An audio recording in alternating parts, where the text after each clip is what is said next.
Hey, All right. I'm Axon from Hi. Machinations. Welcome, Shad. Thanks for joining the community limelight.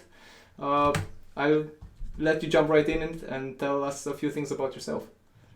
Okay. Thank you so much for inviting me, Exxon. I'm so excited. I've been a Machinations fan for a long time, and there's still so much that I'm learning.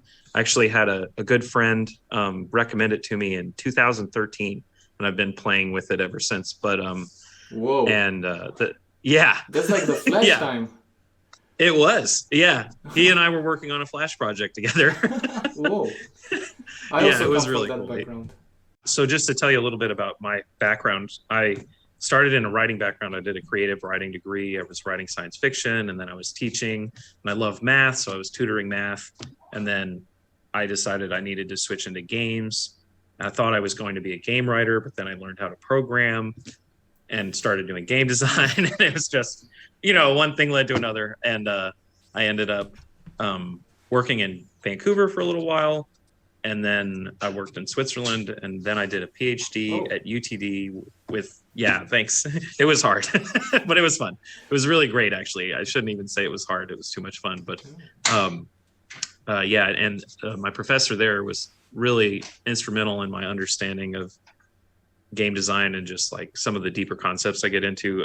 Monica Evans, she's a lot of fun. So, um, and I used Machinations quite a bit there for basically for writing papers about game design, because I find it's such a wonderful way to visualize some of what would normally have been in an Excel sheet. yeah. And I always would do that too for concepting. Um, so it ended up being a big part of my dissertation. And then it was also, at the time I was also doing game design tests, and I almost always used Machinations for those. Um, and Since I recently graduated in June and I started working here at Oxfit, and I use it here, and I also use it in my personal projects. I have a board game that I'm making with Jay Cormier, Mhm. who was a teacher of mine at Vancouver Film School, and he's a really great guy. Very hard to keep up with, but a lot of fun. And we're we just had our game at Gen Con, Harrow County, the game of Gothic conflict. So it's it's a Euroized battle game, but I won't promote too much there. I'm just, Yeah, you can, and I would like you to okay, share thanks. links and things like that, so we can put them in the Sure. description of the video. And you are allowed to self promote and to Okay, show us everything that you've made cool. Machinations part of, and also things that are not part of it. The idea is that we want to Okay. foster the community and create a Yes. network of people that are enjoying our product, and also their other professional ventures are relevant. The first one that I would show you guys is just a diagram I made about the primer. So my dissertation is all about dynamic, and it's about interactive storytelling. So it's about, I think one of the only, well, no, one of the best examples of it would be like OpenAI. Another example would be Facade, and these are games that attempt to break free of the branching narrative structure that we get used to. And it's very difficult, and you could argue that you can't really break free of a branching structure and narrative, but I think that OpenAI, especially using GTP3, does a really interesting job. One of the things that I'll do with Machinations, and that I love about it, is it's easy to sort of map out not just what's happening in the core loop or the secondary mechanics, but also like to think about psychological concepts and to sort of make a model of all the surrounding affecting networks and systems. So, this one's kind of funny, which is one reason I wanted to show it to you, because there's so much that happens. If you've read Neil Stephenson's Diamond Age, the primer in there was a big inspiration for me in thinking about near future interactive storytelling that and actually his work depicts an educational book that changes to teach the learner whatever they need to know in context. So there's a lot about, but it's the structure. It creates a new branching structure rather than breaking free of the structure. And then this one, so this is a strange use case, I think. Maybe it's not. The But strangest the better, man. The strangest the better. oh, cool. Yeah. Okay. So I do a lot of thinking about the psychology of my game design choices. I know a lot of people do that. And recently, I've been obsessed with this talk from like 2009 about intrinsic and extrinsic motivations. And Chris Hacker. It's just, and I'm actively like looking up to see what has been researched since, because the big takeaway of this talk is we need to do more research into this for games. But this chart is incredibly useful for me in thinking about both my personal projects and projects I'm working on for Oxfit. But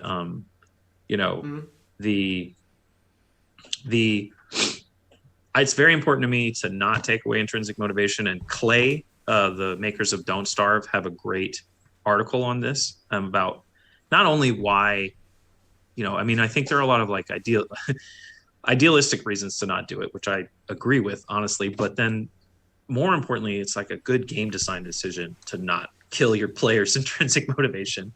But on the other hand, some tasks are just not, this is one of the questions that I'm struggling with, because certainly some tasks don't start out as interesting to any particular person. Yeah. And for those tasks, you're not going to kill an intrinsic motivation.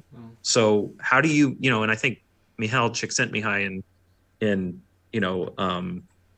Flow, he makes a really strong argument that like, it's kind of a moral imperative for us to make that kind of part of existence better and to make it more enjoyable, and not in the service of something, I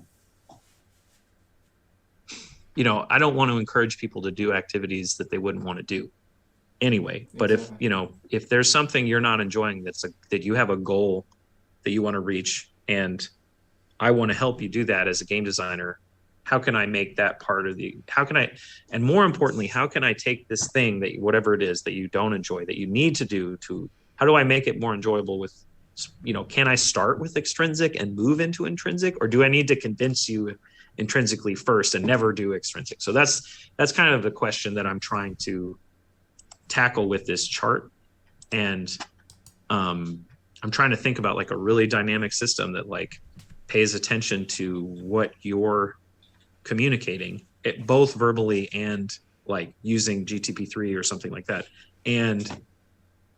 or just simple branching structures. How do you feel today? A simple Likert scale 3 survey question about how you're feeling today. Because that's the other thing is, I think we kind of assume that people are intrinsically motivated or not, as if it was a black and white thing, and as if it was like a, not a momentary thing. But some days you wake up and you're intrinsically motivated to do whatever you have to do. Some days I like mowing the lawn, some days I hate it. So if I can, if you want to have a super well kept up house, how can I make that more fun for you on both of those days and not mess up your motivation? So I really like that you've been doing, you've basically used Machinations as a tool to brainstorm storytelling. And yes, ironically, it's a bit ironical because Machinations isn't that much about storytelling. It's mostly about mechanics. No, not really. But you're putting the mechanics into the storytelling and using Machinations to do it. So for all the writers that are thinking, okay, Machinations maybe isn't this good for this part, well, think again. How you said that you're still learning the tool. How does that experience go for you? Well, like basically, any tips that you'd like to share, and what's your journey in learning it? Wonderful to do, because I could always just look at a tutorial, look at I love that you, even at the beginning, always had the tutorials, I don't know if you always had the tutorials, but you had examples, and you have, and now anytime I want to understand, I go look at a tutorial, I go make something. I know there's one chart that just shows all the different formulas that you could do. I'd use that. I mean, it's a glossary, it's an index of, I want to make this game mechanic. And actually a lot of times when I'm balancing something, I just use a template and balance like a subsystem using the template that you guys have already provided. So that's a really helpful thing.